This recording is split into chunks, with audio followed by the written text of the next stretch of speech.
Hi everyone, in this video, we show you how to fix character AI not logging in. First of all, open up the web browser.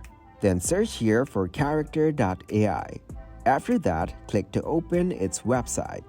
Once you get into its website and are unable to log in to your account, all you have to do is right-click on its homepage, then choose the Inspect option from here. After that, the Inspect page will pop up.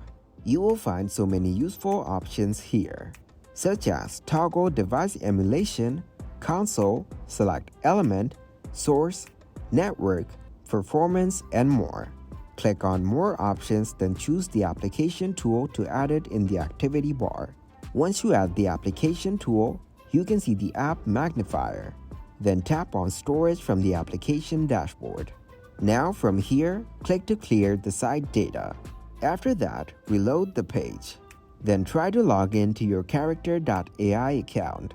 This time it will work and you will successfully log in to your account.